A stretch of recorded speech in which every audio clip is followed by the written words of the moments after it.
अस्सलामुअलैकुम। Straight talk में खुश आमदीद। आपके साथ मैं हूँ आयशा बख्श। बानी पीटीआई की बैरिस्टर गौहर के साथ गुज़िश्ता रोज़ की मुलाकात पर अभी तबसरों का सिलसिला चल ही रहा था कि आज अलीमा खान ने बानी पीटीआई से मंसूब वो सब कह दिया जिससे बानी पीटीआई के गुज़िश्ता रोज़ के मौक़िफ़ की मुकम्मल तौर पर तरदीद हो गई। अलीमा खान के मुताबिक बानी पीटीआई ने कहा है कि शहादतों और एहतजाज के हवाले से पार्टी में जो कन्फ्यूजन है इस पर वो यही कहेंगे कि बैरिस्टर गौहर खान को या तो चीज़ों की समझ नहीं या अंदाज़ा नहीं है कि असल में हमारे साथ और वर्कर्स के साथ हुआ क्या है। बानी पीटीआई ने पैगाम दिया है कि FIR मोहसिन नकवी और शहबाज शरीफ के खिलाफ दर्ज करवाएं। बुशरा बीबी को उन्होंने हिदायत दी थी कि एहतजाज को किस तरह इस्लामाबाद लेकर जाना है। बुशरा बीबी ने जो किया उनकी हिदायत के मुताबिक किया। ये जो बर्बरियत हुई है दुनिया में किसी जगह नहीं हुई। बानी पीटीआई ने यह दावा भी किया कि उनके पास अब भी एक आखिरी पत्ता मौजूद है लेकिन वो उसके बारे में किसी को नहीं बताएंगे। दूसरी तरफ सेनेटर फैसल वाउडा का कहना है कि बुशरा बीबी और कासिम सूरी जैसे लोग बानी पीटीआई को उस दलदल में ले जा रहे हैं जहां से वापसी ना हो। बुशरा बीबी और कासिम सूरी जैसे लोगों ने खान को पागल करार देने से मारने तक की साजिश की। बानी पीटीआई के गुज़िश्ता रोज के ट्वीट पर फैसल वाउडा का कहना है कि बाहर बैठे लोग बानी पीटीआई का एक्स अकाउंट प्रोपेगेंडे के लिए इस्तेमाल कर रहे हैं। बानी पीटीआई के एक्स अकाउंट को वक्ती तौर पर नजरअंदाज करें वरना नुकसान ज्यादा होगा। गुज़िश्ता रोज जानबूझकर एक्स पोस्ट आग लगाने के लिए लिखी गई ये घटिया ट्वीट बानी पीटीआई ने नहीं बाहर बैठे साजिशियों ने लिखी है क्योंकि वो खुद अपना एक्स हैंडल नहीं चला रहे। तीसरी तरफ सहाफती ज़राए ये दावा कर रहे हैं कि पीटीआई की आला क़यादत पार्टी के सोशल मीडिया और बैरून मुल्क मुक़ीम पार्टी के हामी तबके के हाथों यरगमाल बन चुकी है। तहरीक इंसाफ की क़यादत मुत्तफ़िक़ है कि उनकी वजह से पार्टी और बानी के लिए मुश्किलात में इजाफा हो रहा है। ताहम पार्टी इन लोगों को रोकने में नाकाम है। अमेरिका के बाद शहरों में सोशल मीडिया और स्क्रीन्स के जरिए मुहिम चलाई गई। पार्टी के कुछ सरकर्दा रहनुमाओं ने प्रोपेगेंडा रोकने के लिए अमेरिका में पीटीआई के जिम्मेदारान से राब्ता किया लेकिन उनकी दरख्वास्त पर ध्यान नहीं दिया गया। चौथी तरफ पीटीआई के कई रहनुमाओं ने chairman barrister Gauhar, secretary general Salman Akram Raja समेत मरकजी क़यादत के खिलाफ व्हाइट पेपर तैयार करके बानी चेयरमैन पीटीआई इमरान खान को भेजने का फैसला किया है। इन पार्टी कायदीन का यह कहना है कि हमारे नाम FIR में हैं लेकिन बैरिस्टर गौहर हर बार बच निकलते हैं। पांचवी तरफ पीटीआई के अंदर फेक न्यूज भी इस वक्त बड़ा इशू बना हुआ है। ये सारी सूरत हाल उस बुनियादी सवाल को जन्म दे रही है कि क्या पार्टी के अंदर जारी ये मुतवाज़ी बयानिए बानी पीटीआई की आशीर्वाद के साथ ही चल रहे हैं या फिर पीटीआई वाज़े कमांड एंड कंट्रोल से महरूम होने के बायस ऐसे मुतवाज़ी बयानियों से दो चार है। सवाल तो यह भी है कि पीटीआई को ऐसे मुतवाज़ी बयानिए से जो नुकसान हो रहा है क्या उसकी कोई तलाफी मुमकिन हो पाएगी। इसी पर पैनल के सामने सवाल रखेंगे। पैनल में हमारे साथ हैं हसन निसार, ज़ैगम खान, शहजाद चौधरी और इफ्तिखार अहमद साहब। बहुत शुक्रिया आप चारों का। प्रोग्राम का सवाल,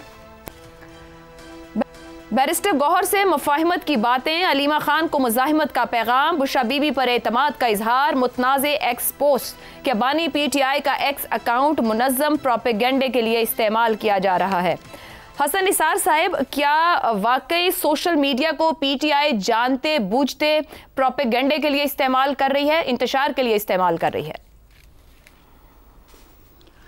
देखिए, इस सवाल का के जवाब में जो मैं पहला जुमला बोलूँगा वो आयशा आपको भी अच्छा नहीं लगेगा, शायद मेरे दोस्तों को भी अच्छा ना लगे। दोनों तरफ खेलने का रिवाज होता है ना, हम चारों तरफ खेल लें। खेलना जो है हमारा नेशनल कैरेक्टर है। लॉयल्टी, वफादारी जेन्युइन किस्म की ये रेयर है, वो हम जैसे माशरों में होती भी नहीं कमिटमेंट। और वैसे भी एक फ्यूडल कॉन्सेप्ट है जहाँ लॉ मैटर करता है, लॉ अबाइडिंग सिटीजन्स होते हैं, वहाँ इस तरह की चीज़ें वफादारी हम बिल्कुल और तरह का लैला मजनू टाइप को ढूंढ रहे होते हैं, वो नहीं होता। तो मैं फैसल वावडा से खासी हद तक मुकम्मल नहीं इत्तेफाक करता हूँ। एक बात सुन लें, ये इट इज़ अ हाईली अच्छा। हाँ, पहले कि मैं बारे में एक दलील दे दूँ कि जब जुल्फ़िकार अली भुट्टो अपनी ज़िंदगी के इंतहाई मुश्किल फैसला कौन दौर से गुजर रहे थे, तब रिकॉल करो कौसर नियाज़ी से लेकर जतोई तक का रवैया क्या था। Kausar Niazi lower middle class का एक मुल्ला टाइप आदमी था, जतोई साहब बहुत बड़े फ्यूडल थे। अब ख़ानदानी गैर ख़ानदानी मुझे नहीं पता, रवैया सबका ज़हन में लाओ, वही नस्ल है, वही अवाम है, वही अशराफिया है, वही खेल है। सो क्लियर है। सबसे बड़ा जो अजाब है कि अफराद हों या अक़वाम हों, जिंदगी में सबसे बड़ा अजाब, अल्लाह माफ़ करे मेरा कोई मेरे अज़ा को छिन जाए वो नहीं, अल्लाह माफ़ करे मेरी या किसी की आईसाइट जाती रहे वो नहीं, फैसला कुन जो खौफनाक चीज़ होती है ज़िंदगी में वो है कन्फ्यूजन, स्टेट ऑफ कन्फ्यूजन, वो बर्बाद कर देती है। यहाँ अशराफिया से लेकर अवाम तक सब भी हक़ाइक़ से बहुत दूर शराबों के पीछे भटक रहे हैं, कन्फ्यूजन का शिकार हैं, और पीटीआई भी इसी गैर हकीकी गैर फितरी माशरे की पैदावार है और इसका हिस्सा है। खत्म हो गई बात। हसन निसार साहब, कतई कलामी की माजरत, कंफ्यूजन क्यों है? 28 साल की पॉलिटिकल स्ट्रगल है, 4 साल की वजारत उज़्मा है, कंफ्यूजन क्यों है? निजाम को नहीं जानते, ग्राउंड रियलिटी नहीं पता है। सुभान अल्लाह, भुट्टो का क्रेज था, भुट्टो का भी वजीर आजम था, वजीर खारजा था, बहुत बड़ा पॉलिटिकल लीडर था, सबसे बड़ी पॉलिटिकल पार्टी का प्लान। ये आप क्या आर्ग्यूमेंट दे रही हैं? सर 45 साल पुरानी बात कर रहे हैं। इंसान सीखता है गुजरते वक्त से, एवोल्यूशन का प्रोसेस होता है, ज़हन काम करता है। आप यार आशा, आप बहुत ही घिसी पिटी बात कर रहे हो। ये मुल्क यहाँ ना होता अगर आप लोगों ने सीखा होता कभी, हमारे पॉलिटिकल लीडर्स ने सीखा होता। अवाम को मत दें ब्लेम, पॉलिटिकल लीडर्स ने सीखा होता या ओवरऑल लीडरशिप ने सीखा होता। बिल्कुल नहीं, किसी ने नहीं सीखा, ना मैंने, ना आपने, ना आपकी लीडरशिप ने। अदरवाइज बात सुन, एक मिनट जी, ये मुल्क कहां खड़ा है? खत्म, वहीं खड़ा है जहां तक हम आगे पसमानदगी। ठीक है, हाँ बस, तो यही आपकी औकात ही आपको बता रहा हूं।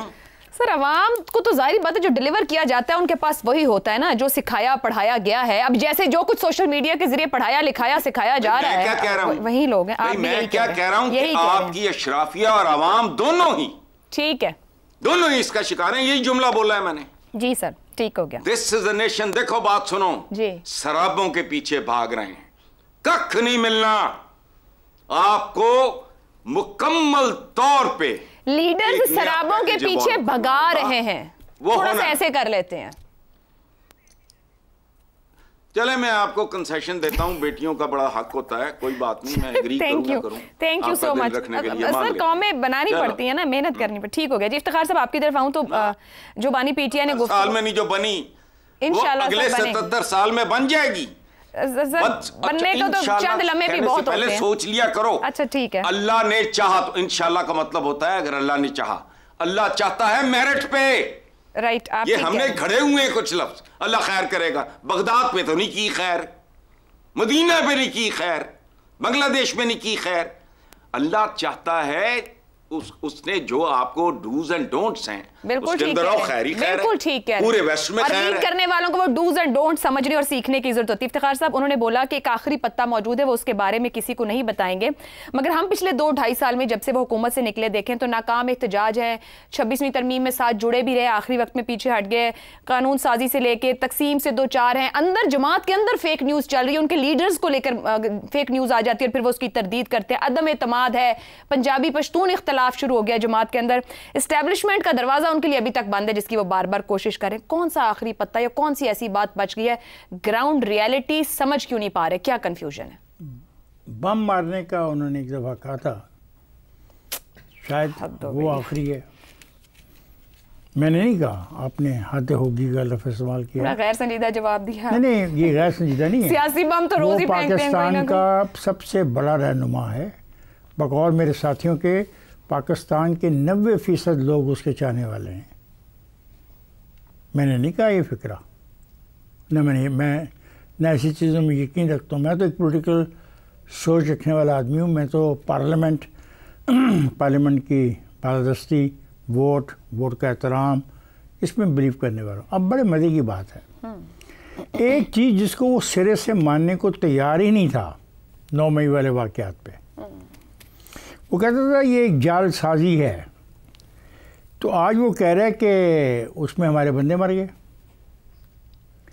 अगर वो जालसाजी थी और ये ताना दिया जा रहा था कि अगर हमारे बंदों ने फौजी तंसीबात पे हमला किया तो उनको गोली क्यों नहीं मारी गई, उनका रास्ता क्यों नहीं रोका गया? आज वो कह रहे हैं क्यों चलाई, आज ये नहीं कहा क्यों चाहे आज क्या 14 आदमी मर गए।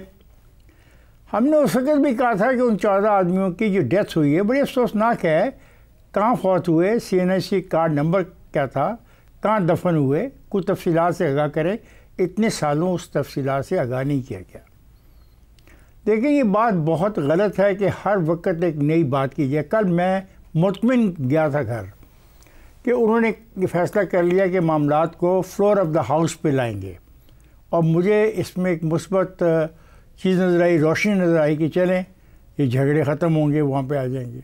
लेकिन आज उससे उल्ट आ गया। और फिर ये बहुत अहम सवाल उठाया जा रहा है, क्या इमरान खान ट्विटर इस्तेमाल कर रहा है?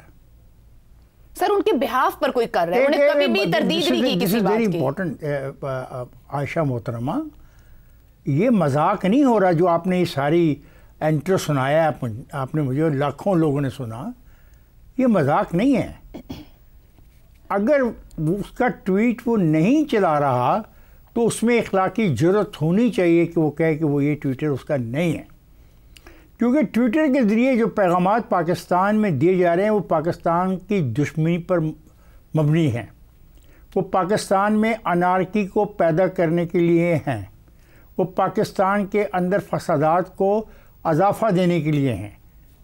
और मैं समझता हूँ कि एक लीडर जो नेशनल लीडर है उसकी ज़िम्मेदारी है वो साफ कहे कि भाई मेरा इन ट्विटर के साथ कोई ताल्लुक़ नहीं है। मेरा ताल्लुक़ तो है अपनी बहन के साथ जो मैं मुलाकात करता हूँ, या मैं अपने वकला के साथ जो मुलाकात करता हूँ, चलो उस हद तक मैं मान लेता हूँ। हालांकि उसमें भी तज़ादात हैं, उसमें भी शदीद तरीन तज़ादात हैं। तो देखिए खुदा के लिए इस कौम को इस तज़ादात से बाहर निकालें, आगे को चलने का रास्ता अपनाएं, और ये जो टेंशन है इसको ख़त्म करें। और खुद तज़ादात का शिकार क्या दूसरों को तज़ादात से निकाल सकते हैं? डेफिनेटली। जब उनको खुद समझ आएगी तो कुछ करेंगे। जब खुद कंफ्यूजन का शिकार हैं और कंफ्यूजन जमात के अंदर जा रहा है, वो कारकुन तक जा रहा है। आशा देखो कितने अफसोस की बात है कि इतनी बड़ी पॉलिटिकल फोर्स ने हमें ये कहा था कि जहाज़ों के जहाज़ भर के आ रहे हैं दानिशवरों के, और जैसे ही वो पाकिस्तान में लैंड करेंगे पाकिस्तान की तमाम खराबियाँ ख़त्म हो जाएंगी। हम बहुत मुतमिन थे, बड़े बड़े नाम आए। अगर उस जमात के अंदर इतना कन्फ्यूजन है तो ये देखें, एक बात याद रखिएगा, सियासी पार्टियों की नाकामी कौम की नाकामी होती है। वैलिड। अगर ये कन्फ्यूजन बढ़ता है तो ये कौम का कन्फ्यूजन बढ़ रहा है। ठीक हो ये कौम में कन्फ्यूजन बढ़ाया जा रहा है, ये मुश्किल काम नहीं है। यानी जो भी ट्विटर इस्तेमाल किया जा रहा है कनाडा से या अमेरिका से, तो साफ तौर पे बताना चाहिए कि जनाब ये मैं नहीं कह रहा। ठीक हो गया, लेकिन ऐसा नहीं है, आपकी बात दुरुस्त है, मगर कभी तरदीद नहीं आई है कभी। लेकिन ये देखो कितना सिंपल आपने कह दिया, कभी तरदीद नहीं आई। सर आप शायद भूल गए 1971 के मामले को लेके जितना बड़ा ट्रेंड चलाया गया था और जिस तरीके से उसको वायरल किया गया था, उसकी भी कभी तरदीद नहीं हुई है। मैं आशा बहुत आशा आपसे मैं तवक्को करता हूँ कि आप मेरा पैगाम, मेरा लफ्ज़ आगे पहुँचाएंगे। ये ज़रूरी है इसकी तरदीद। ठीक है, इसकी तरदीद जरूरी है। वो लीडर है, वो लीडर है। ठीक हो गया, वो लीडर है। मतलब नहीं आई तो इसका मतलब है ओनरशिप है ना। ज़ैगम साहब मैं आपकी जानिब अगर ये ओनरशिप है तो ये पाकिस्तान की दुश्मनी है। प्रोपेगेंडा वाली बात को सपोर्ट करे। ज़ैगम साहब PTI के जो कई रहनुमा हैं उनके खिलाफ व्हाइट पेपर बना के मतलब सेक्रेटरी जनरल हैं, चेयरमैन साहब हैं या और कुछ लोग हैं जो नहीं नजर आए कारकुनों को, बानी चेयरमैन को भेजने का फैसला है। क्या ये जो बैरिस्टर गौहर ने गुफ्तगू कल की या एहतजाज के दौरान की या सेक्रेटरी जनरल सलमान अकरम राजा करें, वो इमरान खान की लाइन नहीं ले रहे हैं? एक और चीज रिपोर्टेडली सामने आ रही है कि ये लीडरशिप खुद खौफजदा है, अपने सोशल मीडिया की वजह से यरगमाल महसूस करती है कि जो बात वो देते हैं या कहते हैं वो खुल के नहीं कह सकते। उनको खौफ है कि वो भी कहीं टैग ना हो जाए किसी बायस। जी बिल्कुल, खौफजदा होना एक मेरा ख्याल है फितरी बात है। PTI की जो क़यादत है वो अपने अंदर जो एक्सट्रीम एलिमेंट्स हैं, ख़ास तौर पे जो बाहर बैठे हुए हैं और बाहर से एक शदीद किस्म का नैरेटिव चला रहे हैं और दबाव डाल रहे हैं अपनी क़यादत पर, उनसे भी खौफजदा हैं। हुकूमत से भी खौफजदा होना बनता है। जिस तरीके से PTI का रगड़ा लग रहा है उसकी भी बात है, और ख़ुद इमरान खान से भी खौफजदा हैं, क्योंकि इमरान खान जिस तरह कॉल दे रहे हैं, उन्हें जो करने का कह रहे हैं, उससे भी वो बज़ाहिर मुकम्मल तौर पर इत्तफाक नहीं करते।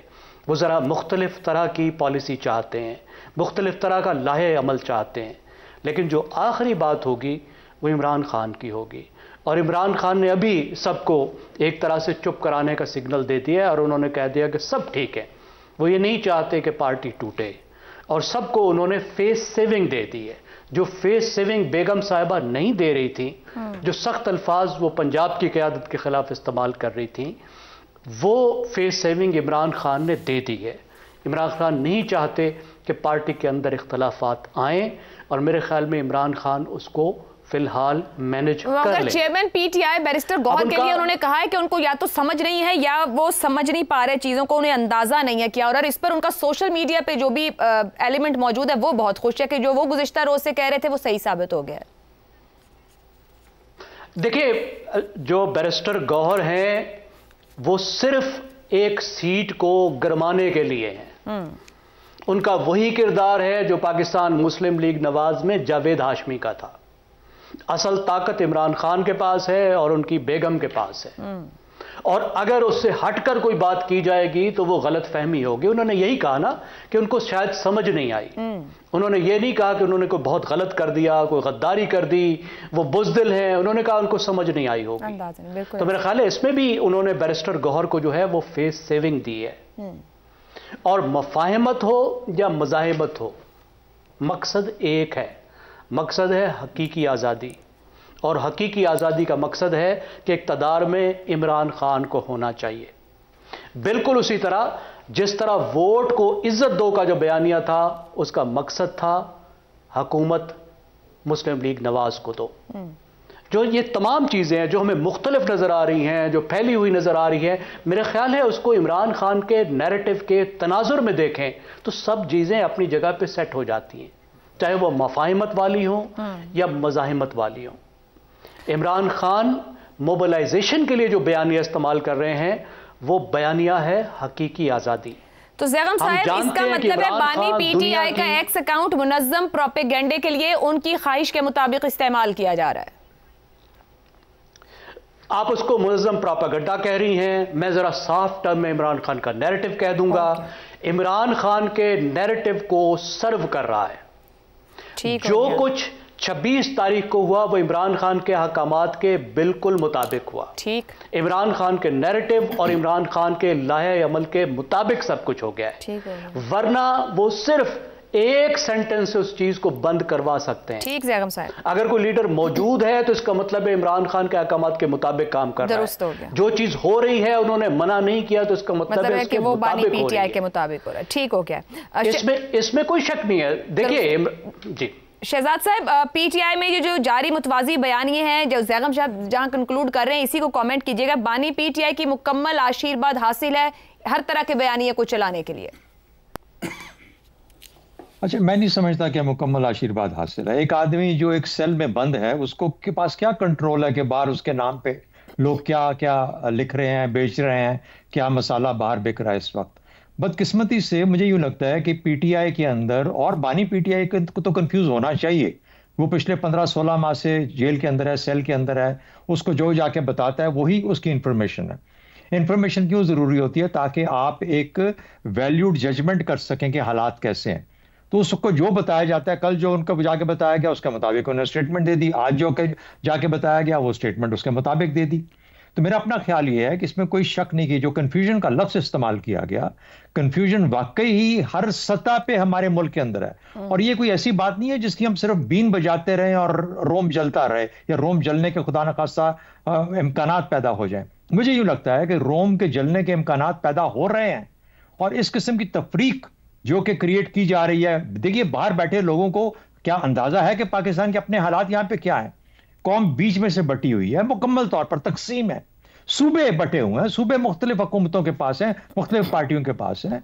तो जब आप इस किस्म के टकराव की कैफियत में जाएंगे और टकराव में जाना चाहते हैं और तो उस रास्ते पे लोगों को लेके जाना चाहते हैं, तो क्या सूबों पे हमले करेंगे? सूबे तो इस वक्त सारे सूबे उनके कंट्रोल में नहीं है, और ना ही इस किस्म की वोटर बेस है जो कि एक सूबे के अंदर एक बगावत का आलम बुलंद कर देगा। क्या पीटीआई के अंदर वो सियासी अमल को लेके चलना चाहते हैं, इंतशारी अमल को, या इनकलाबी अमल को? और इसका हल क्या मिलेगा? क्या पाकिस्तान को ढा के दोबारा खुदा न खास्ता बनाना चाहते हैं, ढाना चाहते हैं पाकिस्तान को? अरे हमसे तो ट्रैफिक कंट्रोल नहीं होती, हमसे तो सोशल मीडिया कंट्रोल नहीं होता, हम किस तरीके से एक नया आइन और एक नया निजाम लेके चलेंगे?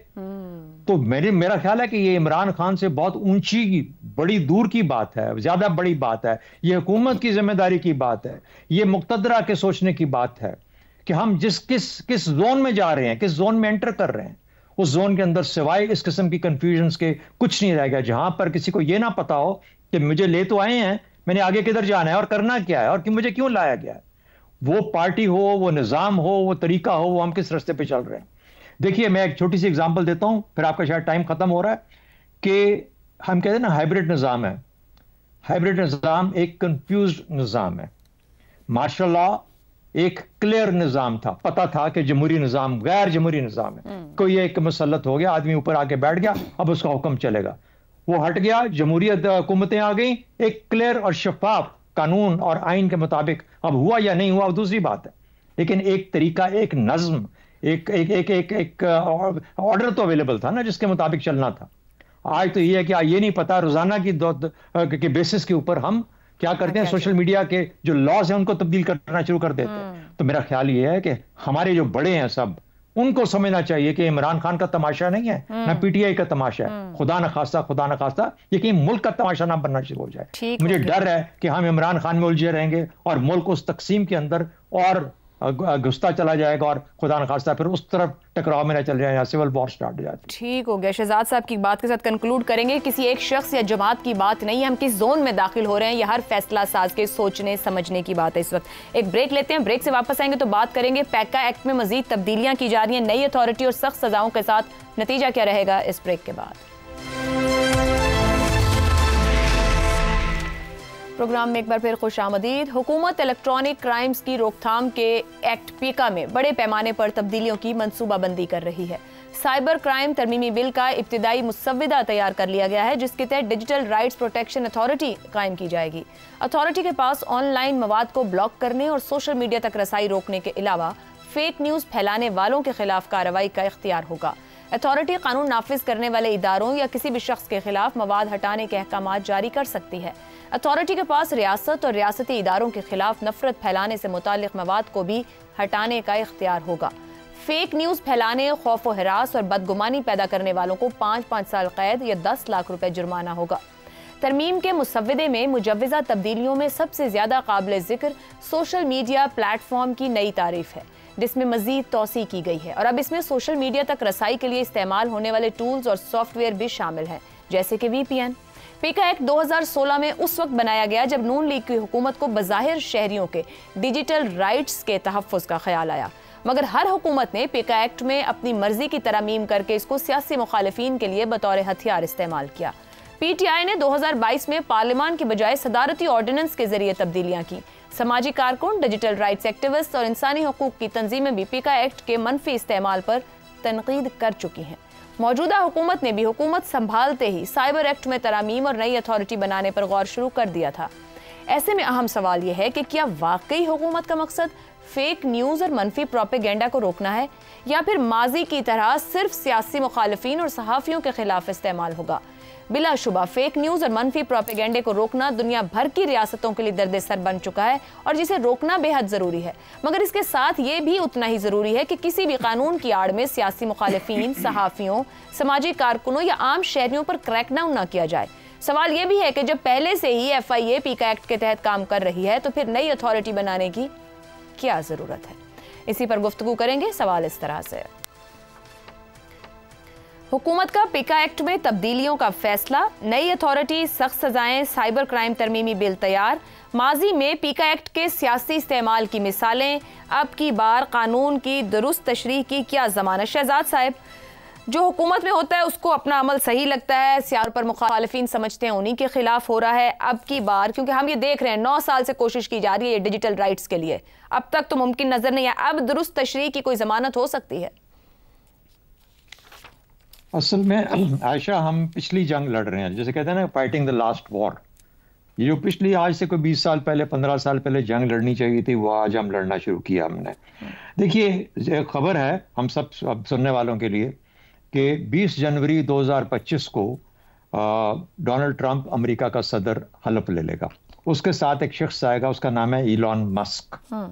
इलॉन मस्क जो कि ट्विटर या एक्स का इस वक्त ओनर है, उसने इसको बिल्कुल फ्री कर दिया और उसने ये कहा है कि जो मुल्क एक्स के ऊपर पाबंदी लगाएगा उसके अमेरिका के साथ किसी किस्म का कोई ताल्लुक नहीं रहेगा। ये उसकी एक अभी फिलहाल ये लॉ कानून बना नहीं, लेकिन उनकी पॉलिसी के चंद जो चीजें सामने आती हैं उनमें से एक हिस्सा ये होगा। दूसरी बात, इंटरनेट है ना, इंटरनेट बंद कर देते हैं हम, इंटरनेट स्लो कर देते हैं कि अच्छा इधर से खतरा है, इंटरनेट से खतरा है।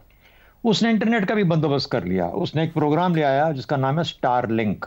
उसने अपना सैटेलाइट्स का सिस्टम निजाम क्रिएट कर दिया और वो कह रहा है कि मैं दुनिया के हर बंदे के पास स्टारलिंक लेके पहुंच जाऊंगा और फ्री दे दूंगा। और उसके बाद मुझे बताइए कि जिसके पास स्टारलिंक भी होगा, एक्स भी होगा, उसको बाकी सहूलतें भी आ जाएंगी उस कनेक्टिविटी के साथ, आर्टिफिशियल इंटेलिजेंस के मामले भी आ जाएंगे और सब चीजें शामिल हो जाएंगी और वो करेगा। वो आपको अगले 4 साल में दुनिया तब्दील होती नजर आएगी। तो इसलिए मैं कहता हूं कि आपका ये डिसरप्शन है ना, इसे कहते हैं कि एक एरा ऑफ डिसरप्शन।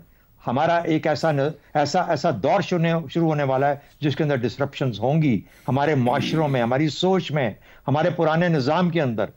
अब इसको समझने और सोचने के लिए दिमाग चाहिए जो कि इसके साथ अपने आप को एडजस्ट कर सकें। वरना क्या होगा, वरना आप सोमालिया, सुडान इस किस्म के, सुडान तो शायद बड़ी अच्छी जगह है, सोमालिया पहुंच जाएंगे। अच्छा, बहरहाल पीका के बारे में मैं बात कर लूं। हर वो कानून और हर वो निज़ाम जिसके ऊपर ये भरोसा हो कि ये आइंदा या मुस्तकबिल में भी ऐसा ही रहेगा जैसा आज है, सही, यानी ऐसे रूल्स ऑफ द गेम जो कि कल भी वही होंगे, जो परसों भी वही होंगे जो कि आज बनाए जा रहे हैं, उस निज़ाम के ऊपर भरोसा किया जा सकता है। जब तक किसी चीज पे भरोसा ना हो वो निज़ाम कामयाब नहीं हो सकता, वो नाकाम हो जाया करता है।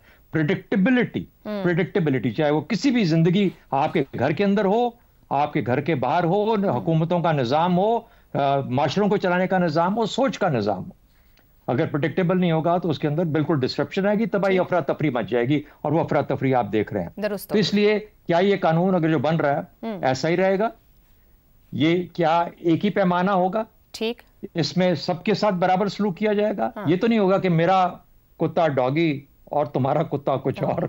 ये तो इसलिए अनफॉर्चुनेट है कि हमारे यहाँ एप्लीकेशन ऑफ लॉ भी बराबर नहीं है, कानून को एक हम लंबी देर तक भी नहीं चलाने देते। ठीक हो गया। और आपको अपने निजाम को बेहतर करना पड़ेगा to deal with the disruptions जो कि रास्ते में आ रही हैं। दुरुस्त। ज़ैगम साहब, ये साइबर कवानीन हर हुकूमत समझती है कि वो इसके हक में होती है, वो ठीक कर रही है, और हर ऑपोजिशन समझती है मुखालिफ। 2015 से लेकर अब तक की बात करें, जैसे ही नशिस्तें बदलती हैं, वाइस वर्सा हुकूमत ऑपोजिशन और ऑपोजिशन हुकूमत में जाती है, सोच भी तब्दील हो जाती है, कवानीन भी तब्दील हो जाते हैं, इंप्लीमेंटेशन भी, और सियासी मुखालिफिन समझते हैं कि उनके खिलाफ क्रैकडाउन शुरू हो गया। ये सियासी जमातें कवानीन को आवाम के लिए, माशरों के लिए क्यों नहीं बनाती हैं? उनकी बेहतरी के लिए क्यों नहीं बनाती? अपने लिए क्यों ना बनाए? देखिए, हमारी हुकूमत में लाहौर के इतने बहुत से लोगों के होने का एक फ़ायदा तो ज़रूर है, वो ये है कि हिस्से मज़ा मौजूद है। अब देखिए, अथॉरिटी बनाने लगे हैं, नाम उसका क्या रखा है? डिजिटल राइट्स प्रोटेक्शन अथॉरिटी, यानी डिजिटल राइट्स के तहफ़्फ़ुज़ के लिए। वो हमारा यूट्यूब पे गाना सुनने का हक चला गया, लेक्चर सुनने का हक चला गया, लोगों का ऑनलाइन जाके बुनियान बेचने का हक चला गया, लेक्चर देने का हक चला गया, और अथॉरिटी क्या बन रही है? Digital rights protection authority. अब इसके कौन मेंबर होंगे इस अथॉरिटी के, हमें कोई पता नहीं। कैसे उनका तयन होगा, कोई पता नहीं, या समझ लें कि हमें पता ही है कि कैसे होगा। साइबर गवर्नेंस को मेन स्ट्रीमलाइन करने की बिल्कुल ज़रूरत है। ग्लोबल प्रैक्टिसेस के मुताबिक कुछ चीज़ें ये कह रहे हैं हम करेंगे, पोर्नोग्राफी को रोकेंगे, धमकियों को, गलत इल्ज़ामात को। लेकिन देखिए, बहुत बड़े मसले हैं। एक जो सबसे बड़ा मुझे मसला नज़र आ रहा है, वो जिन टर्म्स को यूज़ कर रहे हैं, फेक न्यूज़ मिसाल के तौर पे। दुनिया में किसी को पता नहीं फेक न्यूज़ क्या होती है, और बाय द वे इस टर्म को मकबूल किया था दुनिया के फेक न्यूज़ के सबसे बड़े उस्ताद ने, ट्रंप साहब ने। सबसे ज़्यादा फेक न्यूज़ का लफ्ज़ इस्तेमाल करता है ट्रंप। उसके बाद प्रोपेगेंडा, क्या होता है भी प्रोपेगेंडा? और content harmful to state interest. कौन सा स्टेट का इंटरेस्ट क्या है, और कौन सा कंटेंट किस तरीके से स्टेट इंटरेस्ट के खिलाफ है, इन सब चीज़ों का कौन तयन करेगा? क्या ये सियासी रगड़े के लिए इस्तेमाल नहीं होंगे, सेंसरशिप के लिए इस्तेमाल नहीं होंगे? अब बड़े आसान तरीके हैं इससे बाहर निकलने के। जो सवालात मैंने उठाए हैं, मैं 2 बातें करता हूं, आप देखें कितनी आसानी से, और मैं नहीं, ये ग्लोबल एक्सपर्ट्स भी ये बात करते हैं। पहली बात यह है कि आप इंटेंट का तयन करें, फेक न्यूज़ के पीछे ना जाएं, इंटेंट का तयन करें।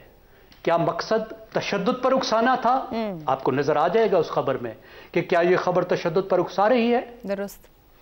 फिर ठीक है, देखें, फिर वो काबिल मुआखजा बन जाती है, जिसकी खुली छुट्टी है पाकिस्तान में, ठीक, खुली छुट्टी, और कोई नहीं पूछेगा। आप देखिएगा, गैर सियासी और मजहबी तशद्दुद पे उकसाने से कोई पाकिस्तान में नहीं रोकेगा अगले 50 साल तक इंशाअल्लाह। दूसरी बात क्या कि आप हार्म का तयन करें ना। क्या कोई खबर जो मिस इन्फॉर्मेशन या डिस इन्फॉर्मेशन है, देखिए जो टर्म्स यूज की जाती हैं वो फेक न्यूज नहीं की जाती, वो मिस इन्फॉर्मेशन और डिस इन्फॉर्मेशन होती है। क्या जो डिस इन्फॉर्मेशन है वो नुकसान, हार्म काज कर रही है? ठीक हो गया। क्या कोई कह रहा है कि इससे मेरी शोहरत को नुकसान पहुंचा है, मेरे कारोबार को नुकसान पहुंचा है? मैं क्विकली आधे मिनट में वाइंड अप करूंगा कि हुकूमत बैनुल-अक़वामी मेयार को फॉलो करे, स्टेक होल्डर से बात करे और डिजिटल लिटरेसी दे लोगों को। ठीक है जी, एक ब्रेक लेनी है। आपने अहम बात की है इंटेंट की और हार्म की, लेकिन तशरीह का मसला रहेगा जो हमेशा रहता है। ब्रेक के बाद इफ्तिखार साहब और हसन निसार साहब की राय सामने रखेंगे। प्रोग्राम के आखिरी हिस्से में एक बार फिर खुशामदीद। हसन निसार से पीका एक्ट की बात कर रहे हैं। नून लीग के दौर में बना तो पीटीआई के खिलाफ इस्तेमाल हुआ, पीटीआई के दौर में नून लीग के खिलाफ इस्तेमाल हुआ। अब इसमें मजीद कुछ सख्तियां की जा रही हैं। अब की बार दुरुस्त तशरीह की जमानत है कि क्रॉस द बोर्ड इम्प्लीमेंटेशन हो, जो मकसद हो उसके लिए? ना कभी थी, न है और न होगी। आपने पीका एक्ट के बारे में को बात की है, क्या उसका नाम रखा गया है? ये मेरा ख्याल है जगम साहब ने को पॉइंट आउट किया, नाम उसका क्या है? Digital rights protection authority. Protection authority, digital rights. सुभान अल्लाह। मुनाफिक की सबसे बड़ी निशानी ये है, सबसे सादा तारीफ ये है कि वो कहता कुछ है और करता कुछ है। एक बात। दूसरी बात यह है कि तशद्दुद पे आमादा ये वो तो भूख, नंग और महरूमी करती है। ये कौन लोग हैं जिनकी प्रायोरिटीज में ये बात है ही नहीं। अगली बात कि जो माशरा इक्तसादी, अदालती, इंसाफ, वेलफेयर, एजुकेशन वगैरह की बजाय सख्त सजाओं पे फोकस और इक्तफा करता है। आयशा बीबी ये लिखा पढ़ा असूल है, हम भी माड़े मोटे स्टूडेंट हैं ह्यूमन हिस्ट्री के सारे। उसे कुदरत की सख्त तरीन सजा भुगतनी पड़ती है और हम उसके बिल्कुल किनारे पे खड़े हैं, दिखाई नहीं दे रहा। और एक बात जो मैं कई बार कर चुका हूं, ऐसी की तैसी इस तरह के मैयर्स की मुस्तकबिल करीब में, बल्कि मुस्तकबिल बहुत ही करीब में टेक्नोलॉजी हर शय को रौंद के गुजर जाएगी।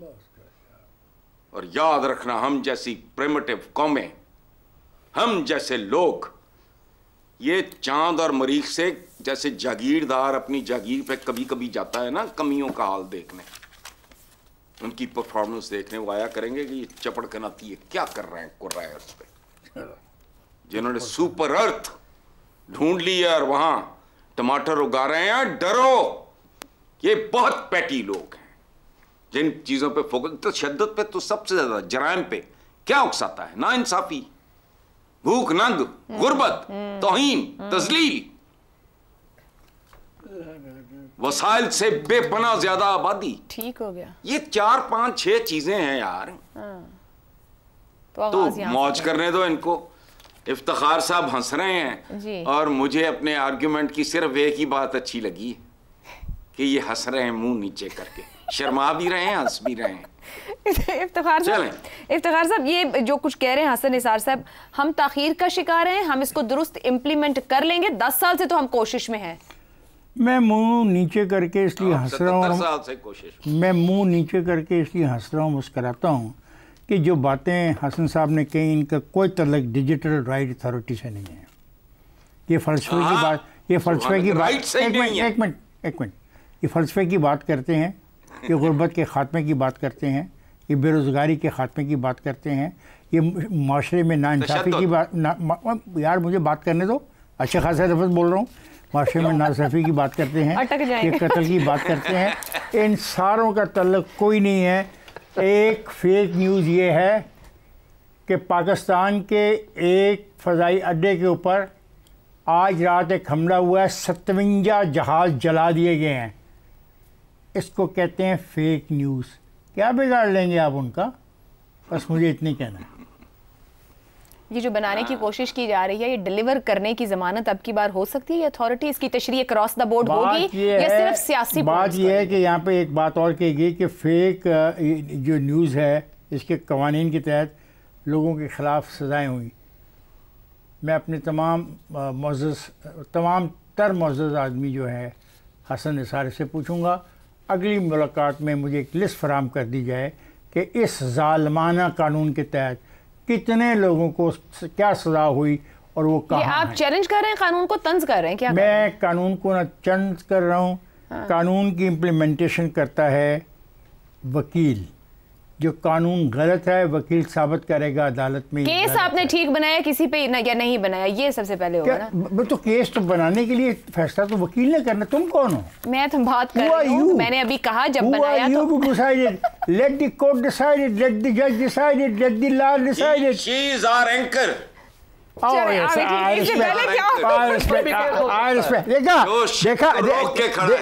देखा आ गया।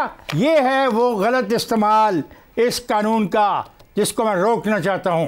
इसका एहतराम करना चाहिए मुझे, समझ आई? इसका एहतराम लाजमी है और आप लोग इस कानून को रोक के इंसानी एहतराम का खत्म चाहते। कानून कोई नहीं रोक रहा, कानून बिल्कुल बनने चाहिए, मगर कानूनों को आमद उन पर होना जरूरी है और माशरे को डिलीवर करना जरूरी है। सियासी इस्तेमाल किसी भी कानून का नहीं होना चाहिए। आज के प्रोग्राम से इतना ही, इजाजत दीजिए। अल्लाह हाफ़िज़।